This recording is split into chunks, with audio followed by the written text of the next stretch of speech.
പിന്നെ outward supply വരുന്നത് അതിൽ ഇപ്പം അൺരജിസ്റ്റേർഡ് ബസ് ഉണ്ട്. ഇപ്പം രജിസ്റ്റേർഡ് ഉണ്ടാവും, അൺരജിസ്റ്റേർഡ് ബസ് ഉണ്ട്. അൺരജിസ്റ്റേർഡ് ബസ് ആണെങ്കിൽ നമുക്ക് ഇങ്ങനെ ഇൻവോയ്സിൻ്റെ ബ്രേക്കപ്പ് ആവശ്യമില്ല. നമുക്കിങ്ങനെ ടോട്ടൽ കൺസോളിഡേറ്റ് ചെയ്താണ്. ഇപ്പം ഇങ്ങനെ ഒരു 100 കസ്റ്റമർക്ക് കൊടുത്തിട്ടുണ്ടെങ്കിൽ 100 കസ്റ്റമർക്ക് കൊടുത്തിട്ടുണ്ടെങ്കിൽ ആ 100 പേരുടെ ഫുൾ ഡീറ്റെയിൽസ് ഉണ്ട്. അത് ഫുൾ ഡീറ്റെയിൽസ് നമ്മുടെ ടാക്സ് റേറ്റ് ബേസിസിൽ കൺസോളിഡേറ്റ് ചെയ്യണം. എന്നുവെച്ചാൽ ചില 0% ടാക്സ്, ചിലതിന് 5%, ചിലതിന് 12%. അപ്പോൾ ഇങ്ങനെ നമ്മൾ വെളിയിലുള്ള അൺരജിസ്റ്റേർഡ് ബസ്സിലേക്കാണ് ട്രാൻസ്ഫർ ചെയ്യുന്നത്. You have to consolidate on the basis of tax rate. എന്നിട്ട് അത് ഓട്ടോമാറ്റിക്കലി ഇത്ര ശതമാനം ടാക്സ്, എത്രയാണ് ഫുൾ ടാക്സ് എമൗണ്ട്, എത്രയാണ് GST, എത്രയാണ് CGST എന്നുള്ളത് അൺരജിസ്റ്റേർഡ് ബസ് ഉണ്ട്. രജിസ്റ്റേർഡ് ബസ് മേക്കിംഗ് ഇൻട്രാ ആണെങ്കിൽ ഇൻട്രാ GST ആണെങ്കിൽ ഇൻട്രാ സ്റ്റേറ്റ് ആണെങ്കിൽ ഇന്റർ സ്റ്റേറ്റ് ആണെങ്കിൽ ഡിവൈഡ് ചെയ്യും. പിന്നെ വരുന്നത് വെച്ചാൽ ചില കേസിൽ അൺരജിസ്റ്റേർഡ് പേഴ്സൺ ഉണ്ട്. പക്ഷേ അൺരജിസ്റ്റേർഡ് പേഴ്സൻ്റെ ഒരു ഇന്റർ സ്റ്റേറ്റ് ഇല്ല. നമ്മൾ ഇന്റർ സ്റ്റേറ്റ് സപ്ലൈ നടത്തുന്നുണ്ടെങ്കിൽ ഈ അൺരജിസ്റ്റേർഡ് കൊടുക്കുന്ന വാല്യൂ ഒരു ഇൻവോയ്സ് വാല്യൂ എന്ന് പറഞ്ഞാൽ 2,50,000 മുകളിലാണെങ്കിൽ നമ്മൾ ഇൻവോയ്സ് ബേസ് ബ്രേക്ക് കൊടുക്കുന്നത്. അതാണ് GSTR 1 മെയിൻലി ഉദ്ദേശിക്കുന്നത്. പിന്നെ ഇപ്പം അതാണ് മെയിൻലി വരുന്നത്. പിന്നെ ഡ്യൂ ഡേറ്റ് പറയുകയാണെങ്കിൽ ഓരോ വർഷം രജിസ്ട്രേഷൻ കഴിഞ്ഞാൽ അതാത് മാസമുണ്ട്. ഏപ്രിൽ മാസത്തിൻ്റെ എല്ലാ ഔട്ട്വേർഡ് സപ്ലൈസിൻ്റെ എല്ലാം കൂടെ നമുക്ക് അടുത്ത മാസം തൊട്ട് അടുത്ത മാസത്തിൻ്റെ 11-ാം തീയതി മുമ്പ് റിട്ടേൺ ഫയൽ ചെയ്യും. അപ്പം ഈ റിട്ടേൺ ഫയൽ 11-ാം തീയതി പറയുമ്പോൾ ഈ മാസം തീരുന്നതിന് മുമ്പ് നമുക്ക് റിട്ടേൺ ഫയൽ ചെയ്യുന്നുണ്ട്. തുടങ്ങാൻ പറ്റുന്നത് 1 തൊട്ട് 11-ാം തീയതി വരെ അടുത്ത മാസം. അങ്ങനെയാണ് GSTR കാണുന്നത്. പിന്നെ അത് only stating the outward supply ആണ് മെയിൻലി ചെയ്യുന്നത്. നമ്മുടെ വേറെ ഒന്നും നമ്മൾ ചെയ്യുന്നില്ല GSTR വേണ്ടത്.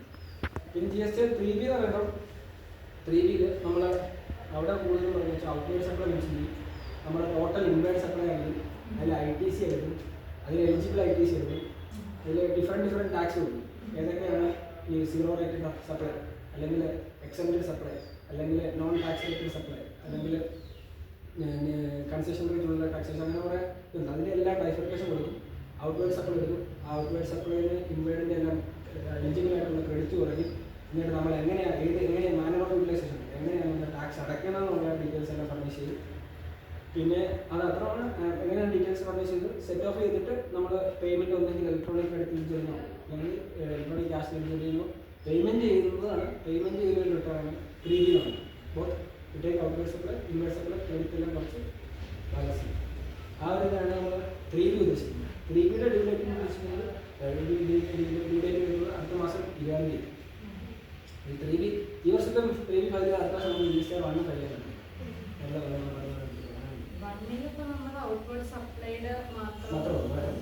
ഈ 3Bയിലാണ് മൊത്തം ഡീറ്റെയിൽസ് നമ്മൾ സെറ്റ് ഓഫ് ചെയ്തിട്ട് എത്രയാണ് അടയ്ക്കാനുള്ളത്, amount അടയ്ക്കാനുള്ളത് മൊത്തം നമ്മുടെ സപ്ലയർ GSTR 1 റിട്ടേൺ ഫയൽ ചെയ്ത് കഴിയുമ്പോൾ നമുക്ക് 3Bയിൽ ഇത് ജനറേറ്റ് ചെയ്തിട്ട് അത് വരുന്നത് ഇപ്പം നമ്മുടെ ഞാൻ പർച്ചേസ് ചെയ്യുകയാണെങ്കിൽ എനിക്ക് ആ ഇൻപുട്ട് കൊടുക്കണം. ഞാൻ ടാക്സ് അടയ്ക്കണമെങ്കിൽ ആ ഇൻപുട്ട് എനിക്ക് എടുക്കണമെങ്കിൽ ആ സപ്ലയർ GSTR 1 ഫയൽ ചെയ്യണം. ആ ഫയൽ ചെയ്യുമ്പോഴാണ് എൻ്റെ GSTയിൽ എൻ്റെ GSTR 2B എന്ന് പറഞ്ഞിട്ടുണ്ട്. അതിലെൻ്റെ ആ ഇൻപുട്ട് റിഫ്ലക്ട് ചെയ്യും. ആ വന്നേക്കുന്ന ഇൻപുട്ട് എനിക്ക് എടുക്കാൻ പറ്റുന്നു. ഒരു ക്വസ്റ്റ്യൻ, ഈ ITC ക്ലെയിം ചെയ്യാൻ പറ്റുന്ന റിക്വയർമെന്റ്സ് അല്ലെങ്കിൽ എലിജിബിലിറ്റി എന്താണ്? ബേസിക്കലി ഇപ്പം ITC ക്ലെയിം ചെയ്ത ഒന്നാമത്തെ കേസ് എന്ന് പറഞ്ഞാൽ it should be use in the course of furtherance of business. ഇപ്പം ഞാനൊരു AC മേടിച്ചു. AC മേടിച്ച് എൻ്റെ ബിസിനസ് പർപ്പസിന് വേണ്ടി വെച്ചിട്ടുണ്ടെങ്കിൽ എനിക്കൊന്ന് ക്ലെയിം ചെയ്യാൻ പറ്റും. അതേസമയം ഞാൻ AC മേടിച്ച് വീട്ടിൽ മേടിച്ച് വെച്ചിട്ട് ഇതെടുത്തിട്ട് ഇൻപുട്ട് എടുത്താൽ അത് ശരിക്കും പറ്റത്തില്ല. യൂസിൻ്റെ ബിസിനസ്സിലേക്കല്ല ഉപയോഗിക്കുന്നത്. സോ അതിൻ്റെ പ്രൈമറി ഒരു കണ്ടീഷൻ എന്ന് പറഞ്ഞാൽ ബിസിനസ്സിന് യൂസ് ചെയ്യണം. യൂസിൻ്റെ കോഴ്സ് ഓഫ് ഓർഗനൈസ് ചെയ്യണം. അപ്പം അങ്ങനെയാണെങ്കിൽ എല്ലാവരും നമ്മുടെ GST നമ്പർ വെച്ചിട്ട് മേടിക്കാൻ പറ്റും. നമുക്ക് ടാക്സ് അടയ്ക്കില്ല, അത് ഇവിടെ അടയ്ക്കുന്നു, ഇവിടെ മേടിച്ചാൽ മതി, അത് പറ്റില്ല. അപ്പോൾ അതിനാണ് നമുക്ക് ബ്ലോക്ക് കിട്ടുന്നത്. ചില കേസിലൊന്നും ITC നമുക്ക് എല്ലാത്തിനും കിട്ടില്ല. അതിനുള്ള ലിസ്റ്റുണ്ട്.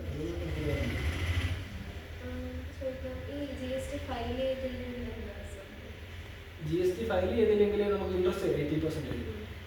അങ്ങനെ ഇൻട്രസ്റ്റ് കാൽക്കുലേറ്റ് ചെയ്ത് വെച്ചാൽ ഇപ്പം ഏപ്രിൽ മാസത്തെ റിട്ടേൺ ഫയൽ ചെയ്യേണ്ടത് അപ്പം 3D ഫയൽ ചെയ്ത് 20-ാം തീയതി അന്നാണ് നമ്മുടെ ഡ്യൂ ഡേറ്റ്. അപ്പോൾ പിന്നെ നമ്മൾ ഫയൽ ചെയ്യാൻ പോകുന്നത് ചിലപ്പം 2 മാസം കഴിഞ്ഞാണെങ്കിൽ ഈ ഡ്യൂ ഡേറ്റ് എന്താണോ അന്ന് തൊട്ട് ഇന്ന് വരെയുള്ള സംഭവത്തിൻ്റെ 18% ഇൻട്രസ്റ്റ് എമൗണ്ട് കിട്ടും.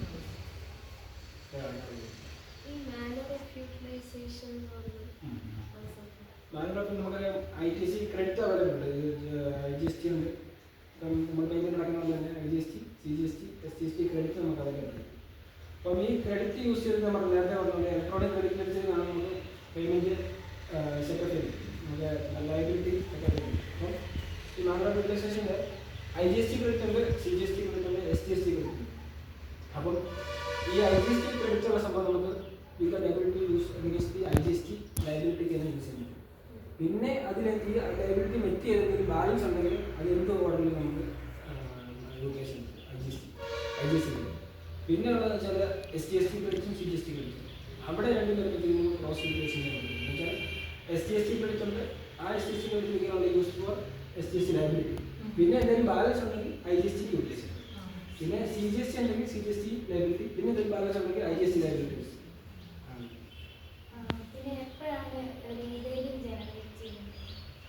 ഇ-വേ ബില്ല് ജനറേറ്റ് ചെയ്യുന്നത് വെച്ചാൽ ഇപ്പം നമ്മളൊരു ഇവിടെ നിന്ന് വേറെ സ്ഥലത്തോട്ട് പോവാം, ഇത്ര എനിക്ക് കറക്റ്റ് ഇത്ര മണിക്കൂർ ഇ-വേ ബില്ല് ഒരു വാലിഡിറ്റി ചെയ്യുന്നുണ്ട് സർവീസിന്.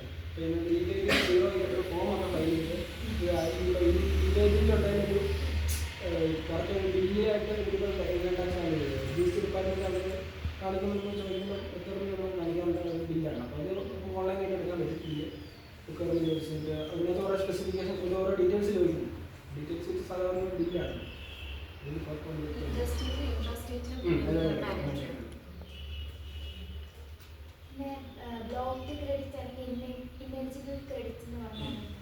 അതുപോലെ ചിലപ്പം ചില ഞാൻ നേരത്തെ ഉദാഹരണം പോലെ ചില കേസസിൽ ഇപ്പം നമ്മൾ യൂസ് ചെയ്തേക്കുന്നത് ബിസിനസ്സിന് വേണ്ടിയില്ല, അല്ലെങ്കിൽ ഒരു എക്സാമ്പിൾ ചില കേസ് സ്പെസിഫിക്കലി പറയുന്നുണ്ട് നമ്മൾ ടു യൂസ് ഒരു സെക്ഷൻ 17 സബ്സെക്ഷൻ 5 ഉണ്ട്.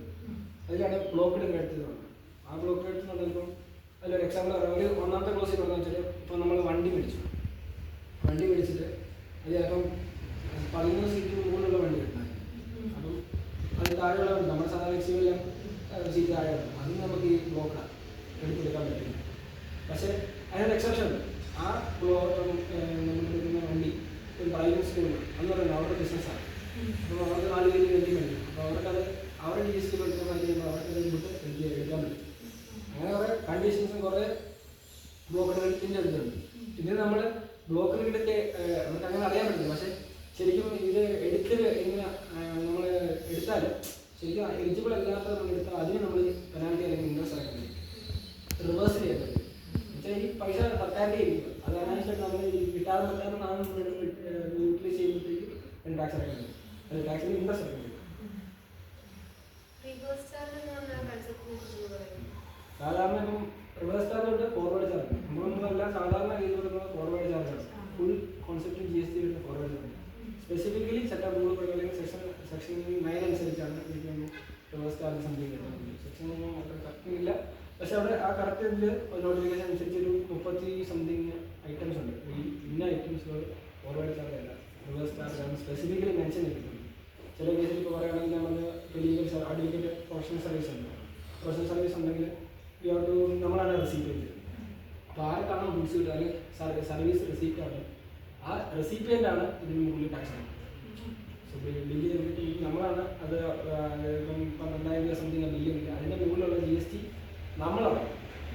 നമ്മളൊരു ഫോർവേഡ് ചാർജ് നടത്തുന്നത് നമ്മൾ സപ്ലൈ പോലെ. പക്ഷേ ഇന്നത്തെ നോക്കുമ്പോൾ റെസിപ്പിൻ്റെ ടാക്സ്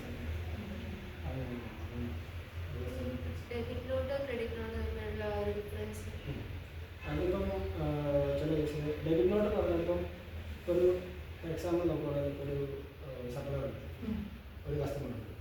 അപ്പോൾ ഈ സപ്ലയർ ഇപ്പോൾ ഒരു 10,000 രൂപയ്ക്ക് സെയിൽ ചെയ്യും, അല്ല വിറ്റു. അപ്പം വിറ്റു ഒരു 12% ടാക്സ് റേറ്റിലാണ് വിറ്റത്. അപ്പം ഞാനിപ്പം വിറ്റു, അടുത്ത മാസം ആയപ്പോൾ എനിക്ക് മനസ്സിലായത് ശരിക്കും ഇതിൻ്റെ വാല്യൂ എന്ന് പറഞ്ഞാൽ 10,000 ഉണ്ടായിരുന്നു. കിട്ടാണെങ്കിൽ ഞാൻ 10,000 കാണിച്ചത്, ശരിക്കും ഇത് 15,000 ആക്കണം ശരിക്കും വേണം. അപ്പോൾ എനിക്ക് അങ്ങനെ ഒരു ഫർദർ വേറൊരു ഇൻവോയ്സ് ഞാൻ അടിക്കണം ഈ എക്സ്ട്രാ ഡിഫറൻസ്.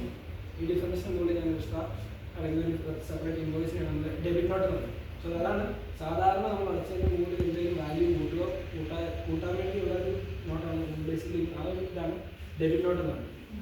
സോ ആ ഡെബിറ്റ് നോട്ട് എന്ന് വെച്ചാൽ ബേസിക്കലി എന്ന് വെച്ചാൽ ഏത് മാസമാണ് നമ്മൾ ചിലപ്പോൾ ഈ മാസത്തിൻ്റെ ചിലപ്പം 2 മാസം കഴിഞ്ഞാൽ ഡെബിറ്റ് നോട്ട് കഴിക്കും. അപ്പം അതുകൂടെ നമ്മൾ ആ വർഷം ഫയൽ ചെയ്ത് റിട്ടേൺ അതുകൂടെ ഇൻക്ലൂഡ് ആണ്. ഇതിന് വേണ്ടി എങ്ങനെ റെഫറൻസ് കൊടുക്കും, ഇതിന് എങ്ങനെ ബില്ല് നമ്പർ വെച്ച് റെഫറൻസ് കൊടുത്തിട്ടായിരിക്കും നമ്മൾ അതുകൂടെ കൂട്ടുകയാണ്. പിന്നെ ക്രെഡിറ്റ് നോട്ട് എന്ന് പറഞ്ഞാൽ സെയിം ഇതിൻ്റെ റിവേഴ്സ് കേസാണ്. സപ്ലയറാണ്. ഞാൻ വിറ്റപ്പം 10,000 രൂപ വിറ്റ്. ശരിക്കും എൻ്റെ വാല്യൂ ചിലപ്പോൾ 8,000 രൂപ ഉണ്ടായിരിക്കും. അങ്ങനെ ഒരു അല്ലെങ്കിൽ ഇപ്പം ഞാൻ വിറ്റു, അല്ലെങ്കിൽ 2 മാസം കഴിഞ്ഞ് എനിക്ക് സെയിൽസ് റിട്ടേൺ വന്നു.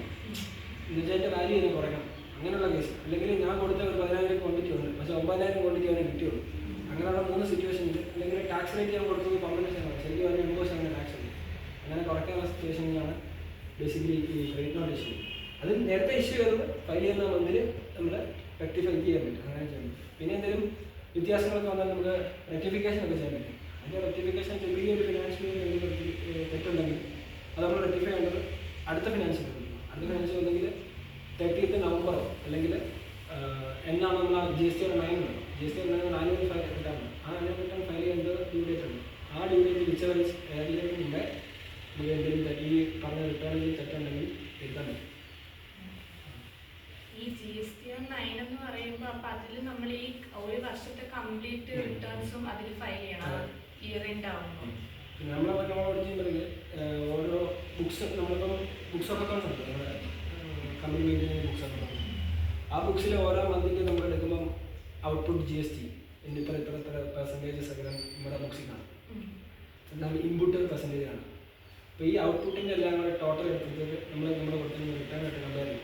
ഓരോ മാസം ഫയൽ ചെയ്തിട്ട് ഓരോ സോഫ്റ്റ്വെയർ GST അത് ചെയ്യുമ്പോൾ നമുക്ക് മന്ത് വൈസിൻ്റെ ടോട്ടൽ എടുക്കാൻ പറ്റും. ടോട്ടൽ ഔട്ട്പുട്ട് സപ്ലൈ, ടോട്ടൽ എത്ര GST. അപ്പം റിട്ടേണും ബുക്സും വെച്ച് ആദ്യം ഒരു കമ്പാരിസൺ നടത്തും.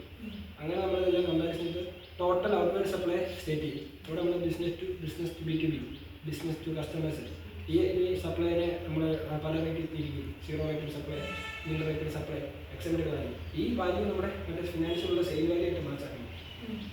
അവിടെ ഒരു സെയിൽസ് എന്ന് പറഞ്ഞൊരു ഫിഗർ ഉണ്ട്. ആ ഫിഗറാണല്ലോ നമ്മളിവിടെ പറയുന്നത്. ചിലപ്പോൾ ഈ ഫിഗറുകൾ പല റേറ്റുകളാണ്. B2B കാണും, B2C കാണും, 0 റേറ്റഡ് കാണും, എക്സെപ്റ്റഡ് കാണും. ഇതിനെല്ലാം നമ്മൾ ബൈഫർക്കേറ്റ് ചെയ്ത് ഒരു സ്റ്റേറ്റ്മെൻറ്റ് ഉണ്ട്. അതാണ് അതും 1ഉം ഇതും തമ്മിലുള്ള വ്യത്യാസം. 1ൽ നമ്മൾ ചുമ്മാ സാധാ ഔട്ട്പുട്ട് സപ്ലൈ ചെയ്യും. പക്ഷേ നമ്മളിത് ഫിനാൻഷ്യലായിട്ട് മാറ്റാൻ കാണിക്കുന്നത് 9ൽ നമ്മുടെ ബുക്സിൽ വന്നേക്കാം. അതുകൊണ്ട് GST-കാർക്ക് ഇങ്ങോട്ട് നോക്കുമ്പോൾ ഇവിടെ മാറ്റാം. ചുമ്മാ റിട്ടേൺ ചെയ്യാതെ ബുക്സിൽ കൊടുക്കുന്നത് അതെന്ന് വെച്ചാൽ അതിൻ്റെ അർത്ഥം തന്നെ ഓരോ വർഷം അവർ കറക്റ്റ് ഡീറ്റെയിൽ ബുക്സിൽ അക്കൗണ്ട് ചെയ്ത് നോക്കുമ്പോൾ നമ്മൾ സെയിൽസ് വാല്യൂ വന്നേക്കുന്നത്. അപ്പം ഈ ഇത് നമ്മൾ മാറ്റാം. ആ ഇൻപുട്ടാണെങ്കിൽ സെയിം എഫക്റ്റ് തന്നെ. ഇൻപുട്ടിൽ വെച്ചാൽ നമ്മൾ എൻട്രി ഇടുന്നത് എങ്ങനെയാണ്? ബാങ്ക് അക്കൗണ്ട് എഡിറ്റ് ഒരു സെയിൽ നടക്കുമ്പോൾ എൻട്രി ചെയ്യുന്നില്ല GST ഉണ്ടെങ്കിൽ.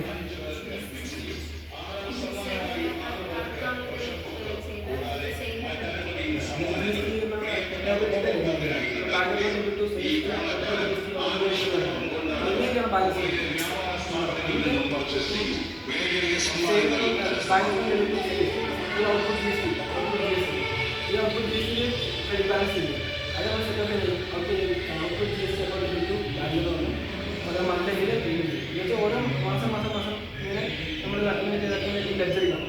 ഈ ലെഡ്ജറിൽ അപ്പോൾ എത്ര ഈ മാസത്തെ ടോട്ടൽ ഔട്ട്പുട്ട് GST-യുടെ ആ ലെഡ്ജറിൽ കാണാമല്ലോ, ആ ക്രെഡിറ്റ് കിട്ടും. എന്നിട്ട് അത് നേരെ നമ്മൾ 3 പ്രകാരം എത്രയാണ് അടയ്ക്കുന്നത്, ബാങ്ക് ചെയ്യണം, ഇപ്പോൾ ക്രെഡിറ്റിലേക്ക് വേണം. അങ്ങനത്തെ നമുക്ക് അങ്ങനെ അക്കൗണ്ട് ചെയ്യുമ്പോൾ എല്ലാം മാറ്റം. എന്നിട്ടാണ് GST 9ൽ എല്ലാം.